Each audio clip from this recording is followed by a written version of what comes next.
Hello दोस्तों, स्वागत है आप सभी का लर्न फन पर। और आज का जो हमारा लेक्चर है उसके अंदर हम बात करेंगे अपने कुछ बचे हुए टॉपिक्स की, जैसे कि हमारा माइक्रोब्स एज बायो फर्टिलाइजर्स वाला पोर्शन एंड एनसीईआरटी का डिस्कशन मैंने कहा था कि हम लोग करेंगे। ओके, तो उसके बारे में यहाँ पे हम लोग डिस्कशन करने वाले हैं। सारे के सारे एनसीईआरटी के क्वेश्चन है वो भी एक बार देख लेंगे। ठीक है, बायो कंट्रोल्स में मैंने आप लोगों को बहुत सारे एग्जाम्पल्स वगैरह दे दिए थे। बीटी टॉक्सिन का एग्जाम्पल दिया था या बैसिलस थोरंगीजेनेसिस का एग्जाम्पल दिया था आपको, फिर लेडी बर्ड जो थी हमारी उनका एग्जाम्पल दिया था, है ना। बैक्टीरियो वायरस का दिया था एग्जाम्पल। अब हम यहाँ पे बात करेंगे माइक्रोब्स को एज अ बायो फर्टिलाइजर्स कहाँ कहाँ पे या किस किस तरीके से यूज़ किया जाता है या कैसे कैसे यूज़ होते हैं। ये सारी चीज़ें ना, मतलब अगर अपन ने क्लास 11 अच्छे से पढ़ी है तो हमको यहाँ पे दिक्कत होगी नहीं। जैसे माइक्रोब्स एज बायो फर्टिलाइजर्स का मतलब ही क्या है? बायो फर्टिलाइजर्स, कुछ लिविंग माइक्रोब्स को हम एज अ फर्टिलाइजर्स यूज कर रहे हैं। अब फर्टिलाइजर्स क्या होते हैं? जो सॉइल के अंदर न्यूट्रिएंट कंटेंट को इंक्रीज करें या सॉइल का न्यूट्रिएंट वैल्यू बढ़ाए। अब सिंपल से एग्जांपल ऐसे ले लो कि अगर हमारा कोई बैक्टीरिया है जो सॉइल के अंदर नाइट्रोजन का अमाउंट बढ़ा रहा है, क्योंकि नाइट्रोजन एक माइक्रो न्यूट्रिएंट है फॉर प्लांट्स, है ना। सो नाइट्रोजन का अमाउंट अगर बढ़ा रहा है तो वो क्या है? बायो फर्टिलाइजर्स है। सो एग्जाम्पल के तौर पर हमारे जो नाइट्रोजन फिक्सिंग बैक्टीरियाज हैं, है ना, एजोटोबैक्टर के बारे में हम पढ़ते हैं, नाइट्रोबैक्टर के बारे में पढ़ते हैं हम लोग। सो वो सारे क्या हैं? वो हमारे एक तरीके से बायो फर्टिलाइजर्स हैं। हम लोग बात करते हैं उसके बारे में साइनोबैक्टीरिया के अंदर नॉस्टॉक के बारे में, एनाबीना के बारे में, जिनके पास हेटेरोसिस्ट प्रेजेंट होते हैं, उसके अंदर वो नाइट्रोजन फिक्सेशन करते हैं। तो देयर आर मैनी बैक्टीरियाज जो नाइट्रोजन फिक्सेशन में पार्टिसिपेट करते हैं एंड वो सारे के सारे एक तरीके से क्या हैं? वो सारे के सारे एक तरीके से माइक्रोब्स हैं। तो यहाँ पे भी अगर आप देखेंगे, so use of chemical fertilisers to meet ever increasing demand किसका? Of agricultural produce has contributed significantly to this pollution. हम क्या होता है कि हम ना यूज करते हैं किसको? केमिकल्स को, फर्टिलाइजर्स को, फॉर अपना एग्रीकल्चरल प्रोडक्शन इंक्रीज करने के लिए, क्योंकि और कोई ऑप्शन नहीं है ना। देखो, माने ना माने, हम इंडिया के अंदर majority of farmers they do not about organic farming practices, उनको इतना कुछ पता ही नहीं है। ठीक है, मैं इंडिया की भी नहीं बात करूंगा। आप कहेंगे भैया हम हमेशा इंडिया को ही क्यों बोलते हैं? क्योंकि we belong to this country. ठीक है, सो हम लोग हमेशा इंडिया स्पेसिफिक लेवल पे बात करेंगे। मैं बाहर की बात नहीं कर रहा कि हाँ हो सकता है अमेरिका में या ऑस्ट्रेलिया में या कहीं पे भी, ठीक है, इंग्लैंड में, वहाँ पे फार्मर्स को पता ही नहीं पता है, डोंट नो अबाउट इट। लेकिन यहाँ पे भी लैक ऑफ नॉलेज है, लोगों को नहीं पता है कि फर्टिलाइजर्स के अलावा देयर आर अदर ऑप्शंस, ठीक है, जिसको हम as a bio fertiliser use कर सकते हैं। अब दिक्कत यह है कि बायो फर्टिलाइजर्स के बाद अगर दूसरा ऑप्शन आप किसी फार्मर से पूछते हैं तो बोलता है मैन्योर, जो कि बहुत ऑब्वियस भी है और हाँ वो एक ऑर्गेनिक प्रैक्टिस भी है। बट बेटा, मैन्योर के अलावा भी तो बहुत सारी चीज़ें हैं ना। अगर हम बात करें जैसे कि हमारे बायो फर्टिलाइजर्स के बारे में हम बात कर रहे हैं, हम लेडी बर्ड्स वाला कॉन्सेप्ट जो है उसको डिस्कस कर रहे हैं। आधे फार्मर्स को नहीं पता होगा कि लेडी बर्ड्स जो हैं वो एपेड्स को किल करती हैं। ठीक है, या बायो फर्टिलाइजर्स जो होते हैं हमारे, अगर हम किसी उसके अंदर फार्म के अंदर सॉइल के अंदर कुछ बैक्टीरियाज अगर डाल दें, ग्रो करें, तो हमारे प्लांट्स के लिए बहुत अच्छे हैं।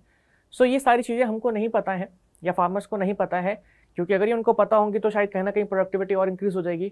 बट ऐसे स्टेप्स और मेजर लिए जा रहे हैं जाकि वो मतलब अब थोड़ा और कह सकते हैं वो हो जाए, मतलब जागरूक हो जाए रिगार्डिंग ऑल दिस इंफॉर्मेशन। ठीक है, अब यहाँ पे क्या बात बोली गई है? Problems associated with over use of chemical fertilisers and there is large switch to organic farming.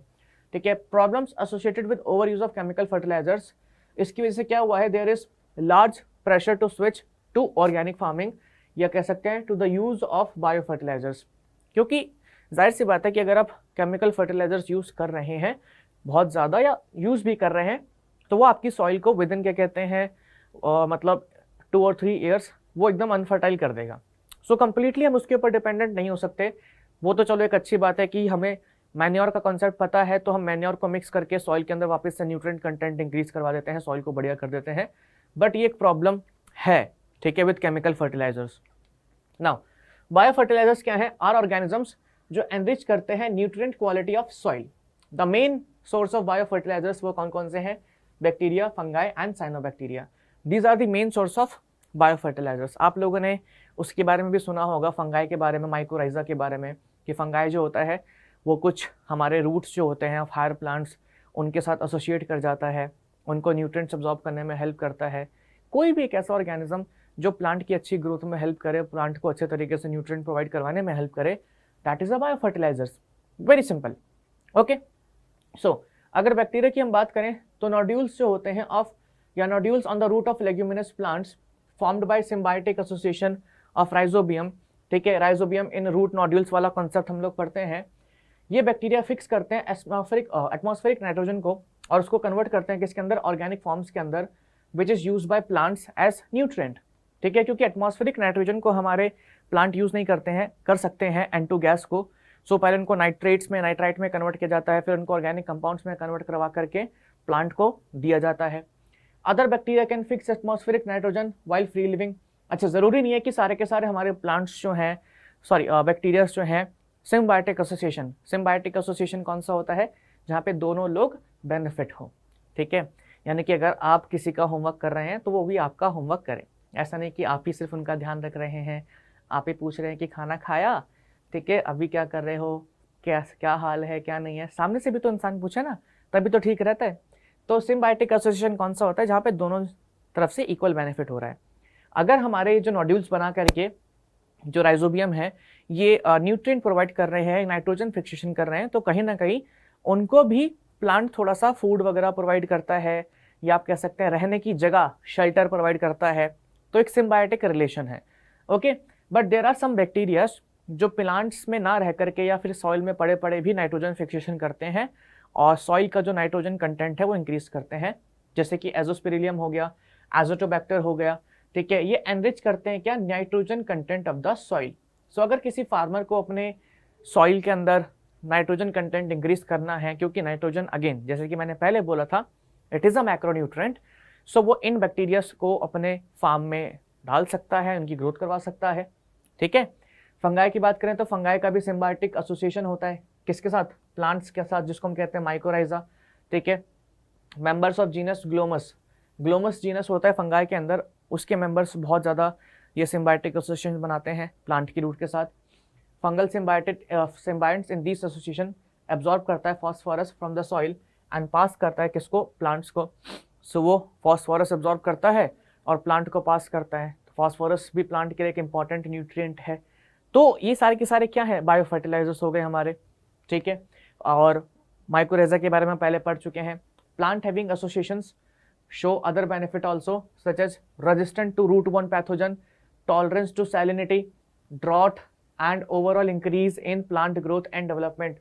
so ये जो एसोसिएशन होता है माइकोराइजा का विद, या कह सकते हैं फंगस का विद रूट, जिसको माइकोराइजा कहते हैं, तो वहाँ पे हमारी फंगाई सिर्फ प्लांट को फूड नहीं, सिर्फ फॉस्फोरस ही एब्जॉर्ब करके प्रोवाइड नहीं करती, बल्कि जो अगर कोई पैथोजन है, रूट बॉर्न पैथोजन, यानी कि जो रूट में कोई डिसीज कॉज करता है, उस पैथोजन को ग्रो नहीं होने देते हैं, ठीक है। और फिर tolerance to salinity and drought, जो अगर इफ इन केस सॉइल के अंदर सॉल्ट कंटेंट बहुत बढ़ चुका है या सैलिनिटी बहुत ज़्यादा है सॉइल के अंदर, उससे बचाते हैं। ड्रॉट, सूखेपन से थोड़ा बचाते हैं, ठीक है। अगर पानी थोड़ा सा कम हो गया तो ऐसा नहीं प्लांट की डेथ हो जाएगी, क्योंकि फंगल जो होता है वो अच्छा एब्जॉर्प्शन करता है, तो थोड़ा सा डीप ग्रो करके पानी एब्जॉर्ब कर सकता है, तो ड्रॉट से बचाएगा और overall plant growth and development में वो हेल्प करता है, ठीक है। अच्छा, अब आप सोचेंगे भैया कि ये कैसा रिलेशन है, सिम्बायोटिक है या मतलब कि कैसा है, या एमेंसिलिज्म कमेंसिलिज्म, डिफरेंट टाइप्स होते हैं। सो ये भी सिम्बायोटिक है। हमारा जो फंगस होता है वो प्लांट को एब्जॉर्ब करके फॉस्फोरस एंड न्यूट्रिएंट्स वगैरह प्रोवाइड कर रहा है। एज वी नो, फंगाई जो होते हैं they are heterotrophs, they are heterotrophs, यानी कि अपना खाना खुद से नहीं बना सकते। तो जो प्लांट होता है हमारा वो फंगस को प्रोवाइड करता है क्या, या फंगाई को प्रोवाइड करता है फूड, ठीक है। तो हमारे जो फंगस होते हैं उनको फूड कहाँ से मिलता है, उनको फूड मिलता है फ्रॉम प्लांट्स जिनके साथ ये जुड़े हुए हैं। तो बदले में बहुत सारे न्यूट्रिएंट्स वगैरह एब्जॉर्ब करके दे रहे हैं एंड इतनी सारी चीज़ों से बचा भी रहे हैं। सो अल्टीमेटली कैसा हो गया, सिम्बायोटिक रिलेशन हो गया, क्योंकि फंगाई खुद से खाना नहीं बना सकता, प्लांट को एब्जॉर्प्शन में हेल्प कर रहे हैं फंगाई, तो एक दो तरफा रिलेशनशिप हो चुका है ये, ठीक है। अच्छा जी, और बैक्टीरिया, साइनोबैक्टीरियाज के बारे में हम पढ़ते हैं, जिसको हम ब्लू ग्रीन एल्गे भी बोलते हैं। ये ऑटोट्रॉपिक माइक्रोब्स हैं और ये वाइडली डिस्ट्रीब्यूटेड होते हैं किसके अंदर, एक्वेटिक एंड टेरेस्ट्रियल एनवायरमेंट्स में। ये भी फिक्स कर सकते हैं क्या, एटमॉस्फेरिक नाइट्रोजन को, जैसे कि एनाबीना हो गया हमारा, नॉस्टॉक हो गया, ऑसिलेटोरिया हो गया, तो ये भी हमारे एटमॉस्फेरिक नाइट्रोजन को फिक्स करते हैं एंड उसको नाइट्राइट्स में कन्वर्ट करते हैं। राइस की फील्ड्स में और we can say paddy fields में cyanobacteria serve an important bio fertilisers. Blue green algae जो होते हैं ये ऑल्सो ऐड करते हैं organic matter to the soil और सॉइल की फर्टिलिटी को इंक्रीज करते हैं। तो सॉइल के अंदर ऑर्गेनिक मैटर भी, क्योंकि ऑटोट्रॉप्स हैं, ठीक है, कहीं ना कहीं सॉर्ट ऑफ कह सकते हैं प्लांट लाइक हैं ये, तो एक तरीके से ऑर्गेनिक मैटर भी ऐड करते हैं, सॉर्ट ऑफ प्लांट मटेरियल ही है, तो सॉइल के अंदर ऑर्गेनिक मटेरियल भी ऐड करते हैं और सॉइल की फर्टिलिटी को ये इंक्रीज करते हैं। तो यही हमारा पोर्शन जो था बायो फर्टिलाइजर्स का वो रह गया था, ठीक है। यहाँ पे आप देख सकते हैं आपके सामने यहाँ पे ये अपना एनाबीना है, यहाँ पे नॉस्टॉक्स वगैरह सबका इमेज लगाया गया है। ओके, सो अब हम आते हैं अपने एनसीईआरटी डिस्कशन के ऊपर और उसके बारे में ज़रा बात कर लेते हैं, ठीक है जी। सो यहाँ पे क्या बोला गया है, bacteria can not be seen with naked eye but these can be seen with help of microscope. If you have to carry a sample from your home to your biology laboratory to demonstrate the presence of microbes, and which sample would you carry? So bacteria जो होते हैं उसको naked eye से हम देख नहीं सकते हैं, लेकिन microbes की हेल्प से देख सकते हैं। अगर आपको डेमोन्स्ट्रेट करना है कि माइक्रोब एक पर्टिकुलर चीज़ के अंदर प्रेजेंट है तो आप कौन सा सैंपल कैरी कर सकते हैं? So it is very easy, अपने आसपास सॉइल ले लो, सॉइल के अंदर बहुत सारे बैक्टीरियाज होते हैं, या कोई पॉन्ड वाटर है तो पॉन्ड वाटर ले लो, उसको अगर माइक्रोस्कोप में ऑब्जर्व करोगे तो उसके अंदर बहुत सारे बैक्टीरियाज है, माइक्रोब्स दिख जाएंगे आप लोगों को, ठीक है, ईजी है। Give examples to prove that microbes release करते हैं गैसेज ड्यूरिंग मेटाबॉलिज्म। अब हम लोगों ने वो पढ़ा था, फर्मेंटेशन वगैरह के बारे में पढ़ा था, ठीक है, जहाँ पे bread formation, microbes in industrial products के अंदर हम लोगों ने ब्रेड फॉर्मेशन पढ़ा था, चीज़ फॉर्मेशन पढ़ा था। तो आप सैक्रोमाइसिस सर्विसिया का एग्जाम्पल दे सकते हैं, जिसको हम बेकर चीज़ भी बोलते हैं, कि जब वो मेटाबॉलिक रिएक्शंस करती हैं या कह सकते हैं एनारोबिक रेस्पिरेशन करते हैं तो उस दौरान इथेनॉल और कार्बन डाइऑक्साइड बनता है, तो अच्छा एग्जाम्पल हो जाएगा यहाँ पे। In which food would you find lactic acid bacteria? बहुत ईजी है, अगेन कर्ड के अंदर लैक्टिक एसिड बैक्टीरिया मिलता है। Mention some their useful applications. So lactic acid bacteria जो होते हैं ये प्रोड्यूस करते हैं एसिड्स, वो एसिड्स मिल्क प्रोटीन को कोएगुलेट करते हैं एंड कर्ड फॉर्मेशन में हेल्प करते हैं। ऑल्सो वो मिल्क की या कह सकते हैं कर्ड की न्यूट्रिशनल क्वालिटी को भी इंक्रीज करते हैं। तो जो हम लोगों ने कर्ड वाला कॉन्सेप्ट लिखा था वो पूरा का पूरा कॉन्सेप्ट आप यहाँ पे मेंशन कर सकते हैं। इससे ये पता लग रहा है, देखो एनसीईआरटी के क्वेश्चन जब हम करते हैं तो हमको ये पता लगता है कि क्या जो हम लोगों ने पढ़ाई करी है अप टू द मार्क करी है या नहीं करी है। Okay, next question, name some traditional Indian foods made of wheat, rice, Bengal gram, ठीक है, which involves use of microbes. Wheat की अगर बात करें, गेहूँ, उससे ब्रेड वगैरह बनता है, डो बनता है, डो से गेहूँ बनता है, ठीक है। राइस से हमारा इडली डोसा वगैरह बनता है, उसके अंदर माइक्रोब्स का यूज़ किया जाता है फॉर फर्मेंटेशन।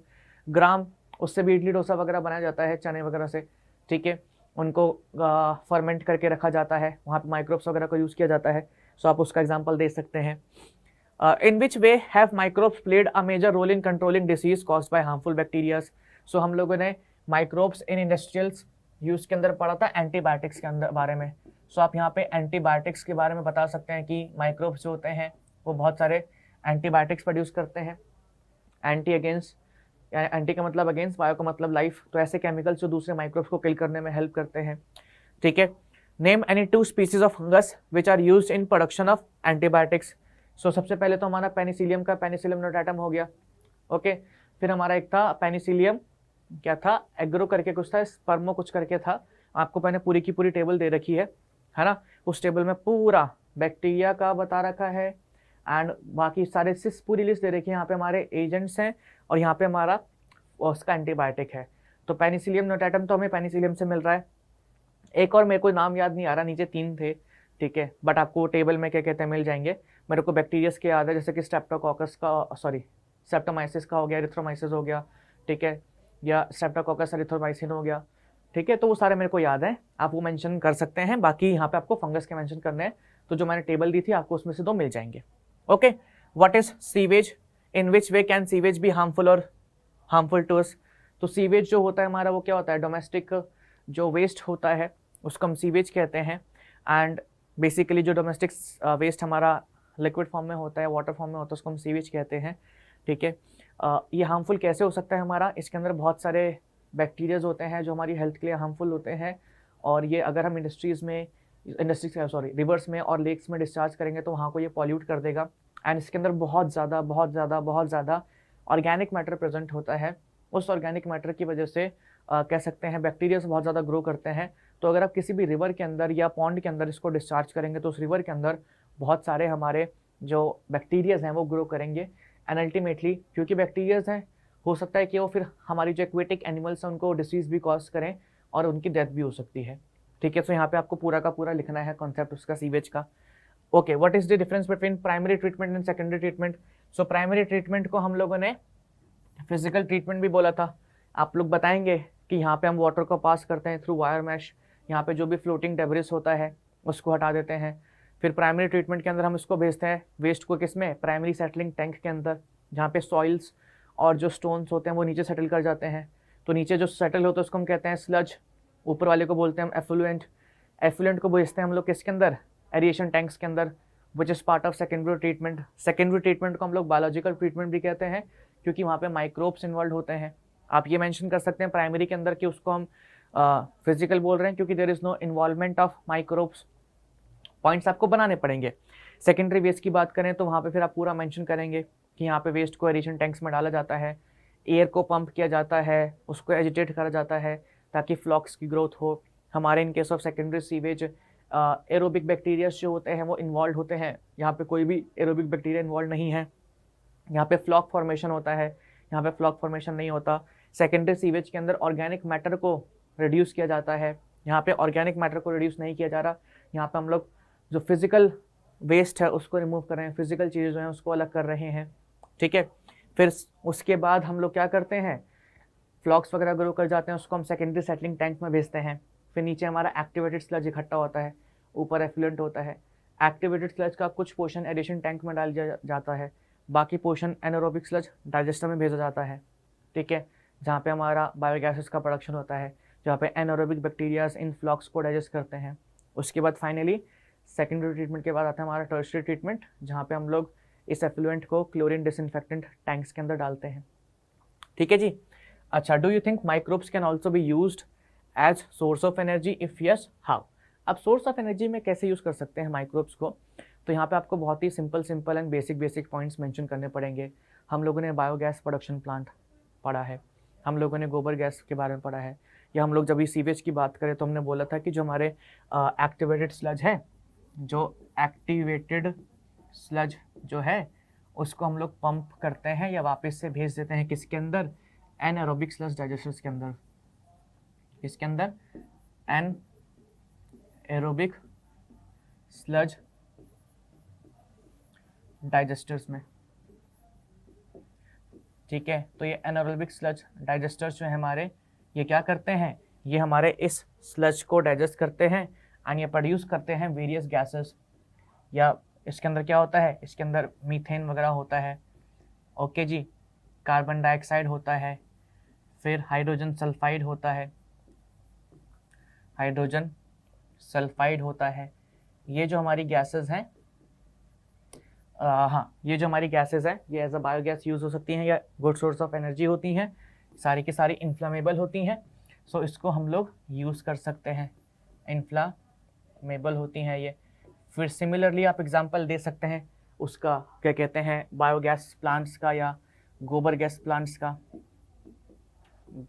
ठीक है, यहाँ पे हमारा आ जाएगा गोबर गैस प्लांट। तो इस केस के अंदर हम लोग यूज़ करते हैं मिथानोजेंस को। किसको? मिथानोजेंस को, या आप कह सकते हैं मिथानोबैक्टीरियम को। ये मिथानोबैक्टीरियम जो है प्रेजेंट होते हैं किसके अंदर, कैटल के स्टमक के अंदर, मिथानोबैक्टीरियम। सो एक कैटल के रूमेन वाला जो पोर्शन होता है, स्टमक का जो रूमेन वाला पोर्शन है, वहाँ प्रेजेंट होते हैं। सेलुलोज डाइजेशन में हेल्प करते हैं और ये सेलुलोज से कन्वर्ट करते हैं, सेलुलोज को ब्रेक करके किसके फॉर्मेशन में हेल्प करते हैं, ये बेसिकली जो मीथेन वगैरह होता है, कार्बन डाइऑक्साइड वगैरह होता है, अगेन हाइड्रोजन वगैरह जो होता है, उसके फॉर्मेशन में ये लोग हेल्प करते हैं। तो ये सारी बातें यहाँ पे मेंशन करी जा सकती है। ठीक है, अच्छा, microbes can be used to decrease the use of chemical fertilisers and pesticides, explain how this can be accomplished. So अभी हम लोगों ने यहाँ पे सारी की सारी कहानी पढ़ी बायो फर्टिलाइजर्स वाली, तो ये तो आप उसमें लिख सकते हैं केमिकल फर्टिलाइजर्स में, कि अगर आप बायो फर्टिलाइजर्स यूज़ करते हैं तो उनकी जगह हम लोग ये सारे कॉन्सेप्ट यूज़ कर सकते हैं, बैक्टीरिया फंगाई को, उन सबको यूज़ कर सकते हैं।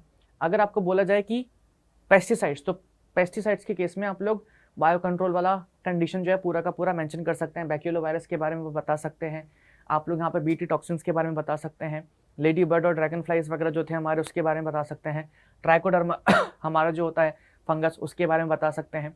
ठीक है, तो मैं यहाँ पे मेंशन कर देता हूँ स्पेसिफिकली कहाँ गया ये कि आपको इस क्वेश्चन के अंदर biocontrol okay and biofertilizers के बारे में लिखना है। फर्टिलाइजर्स जो पॉइंट्स हैं वही लिखना है और ज़्यादा मेहनत भी नहीं करनी है, जो मेरी प्रेजेंटेशन में दे रखा है ना वही लिखना है, दैट इज़ इनफ। क्योंकि अगर आप उसको थोड़ा और अच्छे तरीके से इंप्रूव करके, क्योंकि उसको मैंने शॉर्ट फॉर्म में लिखा है, क्योंकि अगर आप इसको कहीं पे सॉल्यूशंस देखेंगे तो आपको वहीं पे यही लिखा दिखाई देगा, bio fertilisers and bio controls ही दिखाई देंगे। ओके, नाउ 3 वाटर सैंपल्स हैं, नेमली रिवर वाटर और अनट्रीटेड वेस्ट, ठीक है, untreated sewage waste and secondary effluent discharge from sewage treatment. तो 3 सैंपल्स हमारे पास ABCD। एक के अंदर हम लोगों को BOD मिला है 20 मिलीग्राम पर लीटर, एक के अंदर 8 मिलीग्राम पर लीटर और एक के अंदर 400 मिलीग्राम पर लीटर। आपको ये बताना है कि which sample of water is most polluted, can you assign correct label to each assuming the river water, ठीक है, is relatively clean. So basically अगर हम बात करें, सी देखो हम लोगों ने पढ़ा था कि BOD क्या होता है, BOD अमाउंट ऑफ ऑक्सीजन, ठीक है, required to oxidized all organic matter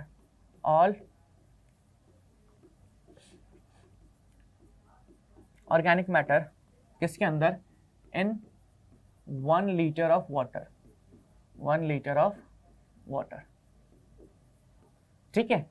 अच्छा, सो अब हमने बोला था कि यार देखो अगर किसी वाटर का BOD ज़्यादा है, अगर किसी वाटर का बायोकेमिकल ऑक्सीजन डिमांड जो है ज़्यादा है, या मैंने आपको ये भी बताया था कि BOD जो होता है हमारा it is directly proportional to the organic matter. अगर BOD ज़्यादा यानी कि उस वाटर का ऑर्गेनिक मैटर जो है वो ज़्यादा है, एंड ऑर्गेनिक मैटर अगर ज़्यादा है तो जाहिर सी बात है कि उसका पॉल्यूशन भी क्या कहते हैं, या वो ज़्यादा पॉल्यूटेड होगा, मोर पॉल्यूटेड। सिंपल सा मैंने ये फॉर्मूला आपको बताया था, और मैंने इसलिए बताया था क्योंकि ना ये एग्जाम में ऐसे ही केस बेस्ड क्वेश्चंस में आ ही जाता है, इसलिए मैंने आपको ये बताया था, बताने का रीज़न भी यही था। सो अगर आप यहाँ पे देखेंगे तो सबसे ज़्यादा BOD आपको मिल रही है किसमें, सैंपल C में,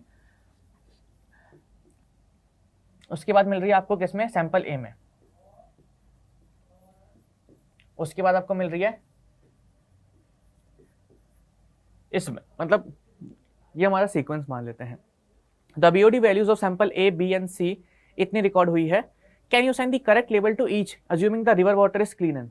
तो रिवर वाटर हमारा क्लीन है, तो जाहिर सी बात है अगर रिवर वाटर हमारा क्लीन है तो उसके अंदर सबसे कम BOD होगा, यानी कि सबसे कम ऑर्गेनिक मैटर होगा, ठीक है।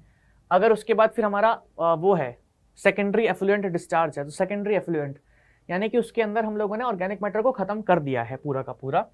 सो ये हमारा सेकेंडरी एफ्लुएंट हो गया, क्योंकि इसका सेकेंडरी ट्रीटमेंट हो ही चुका है ऑलमोस्ट, ठीक है, और या खत्म ही होने वाला है। अब इसको क्लोरीन डिसइंफेक्शन टैंक वगैरह से पास करना है। फिर हमारा क्या था, अनट्रीटेड सीवेज वेस्ट। सो ये हो गया हमारा अनट्रीटेड सीवेज वेस्ट। सो आपको इस तरीके से असाइन करने होंगे, या इस तरीके से आपके केस बेस्ड क्वेश्चंस एग्जाम में बन सकते हैं, ठीक है। अच्छा जी, अगला क्वेश्चन क्या है, find out the name of microbes from which cyclosporin A, immunosuppressive and statins जो होते हैं blood cholesterol lowering agent are obtained.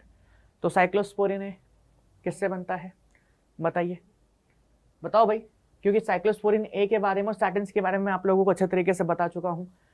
Find out the role of microbes in following and discuss it with your क्या कहते हैं teacher. Single cell protein, इसके बारे में हम लोगों ने अभी तक डिस्कशन नहीं किया है, ये अभी आप क्लियर कर लेंगे।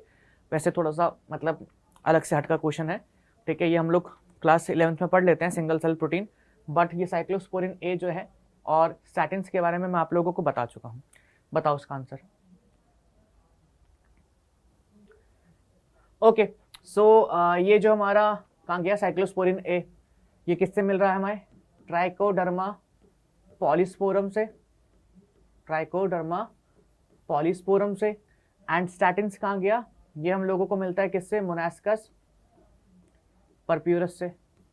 ठीक है, तो इन्हीं के नाम हम लोगों को मेंशन करने थे और यही बताना था। ये हम लोग उसमें पढ़ चुके हैं कि एंटीबायोटिक्स वाले क्वेश्चन में ही हम लोग पढ़ चुके थे। ठीक है, find out the role of microbes in the following and discuss with your teacher, single cell protein और सॉइल। सिंगल सेल प्रोटीन की बात करें तो सिंगल सेल प्रोटीन क्या है, माइक्रोबियल यील्ड या crop of bacteria, yeast, algae rich in protein. जैसे spirulina के बारे में हम पढ़ते हैं कि स्पिरुलिना जो है हमारे काफ़ी अच्छा प्रोटीन का सोर्स है, तो एक सिंगल सेल प्रोटीन में काउंट किया जाता है उसको। यहाँ पे क्या बोला गया है, माइक्रोबियल क्रॉप या माइक्रोबियल सेल जिसके अंदर बहुत सारा प्रोटीन हो। तो स्पिरुलिना हमारा यूनिसेल्युलर होता है एंड उसके अंदर बहुत सारा प्रोटीन कंटेंट होता है। The protein content of microbial cell is very high. Dried cell of pseudomonas जो होते हैं ग्रो करते हैं petroleum products has 69% protein and these proteins have essential amino acids. So ये इसके बेनिफिट्स होते हैं, ये प्रोटीन कंटेंट इसके अंदर हाई होते हैं एंड उसके अंदर सारे के सारे अमीनो एसिड्स होते हैं, तो काफ़ी अच्छे होते हैं इन सोर्स ऑफ फूड। आप यहाँ पे स्पिरुलिना का भी एग्जांपल दे सकते हैं। सॉइल के अंदर क्या रोल होता है माइक्रोब्स का, तो यहाँ पे आप सारे के सारे बायो फर्टिलाइजर्स के बारे में मेंशन कर सकते हैं कि वो सॉइल के अंदर ऑर्गेनिक मैटर का कंटेंट इंक्रीज करते हैं, वो सॉइल के अंदर नाइट्रोजन कंटेंट इंक्रीज करते हैं, सॉइल की फर्टिलिटी इंप्रूव करते हैं।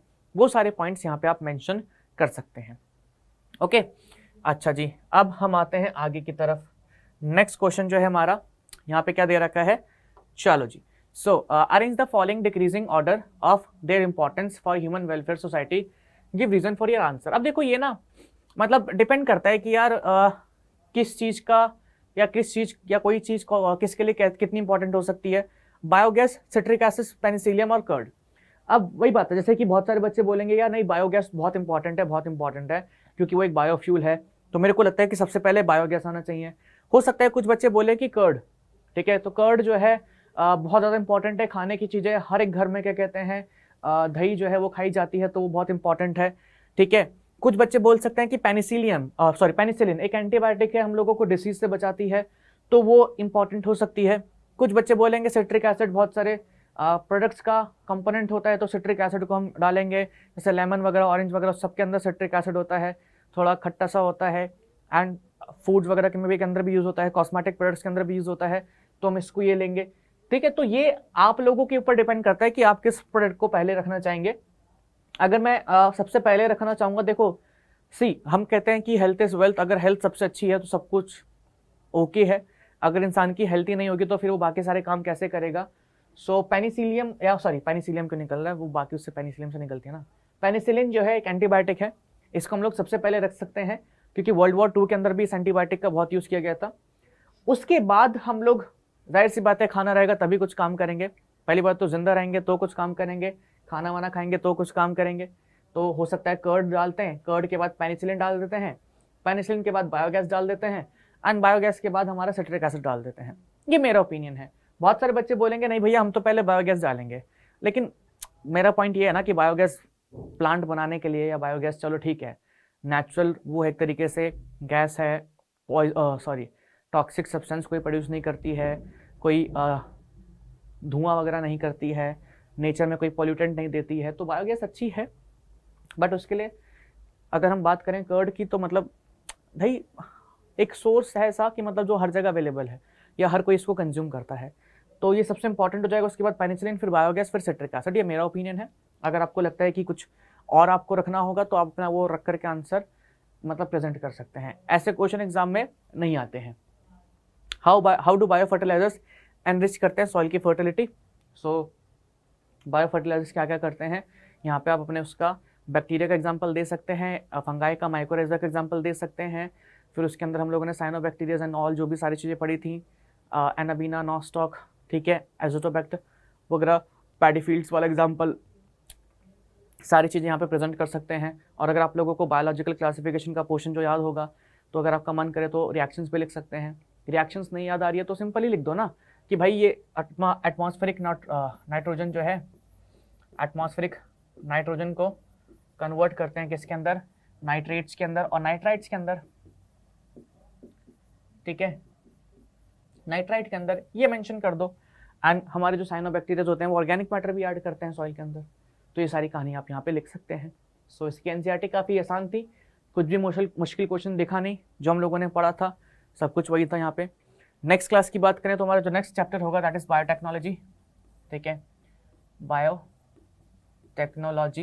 अच्छा, इस चैप्टर को मैं मोस्टली हमेशा एनसीईआरटी से ही करवाता हूँ, यानी कि एनसीईआरटी रीडिंग की तरह ही करवाता हूँ, ठीक है। सो इस चैप्टर को हम लोग एनसीईआरटी से करेंगे। अब हम यहाँ पे जेनेटिक इंजीनियरिंग की तरफ थोड़ा जा रहे हैं। एक इंपॉर्टेंट कॉन्सेप्ट है, इंपॉर्टेंट यूनिट है हमारे एग्जाम पॉइंट ऑफ व्यू से। इतना ज़्यादा हमारा इसमें से क्वेश्चंस नहीं आते हैं या इतना ज़्यादा नंबर का नहीं आता है, क्योंकि 2 चैप्टर हैं और दोनों चैप्टर ही छोटे छोटे से हैं, ठीक है।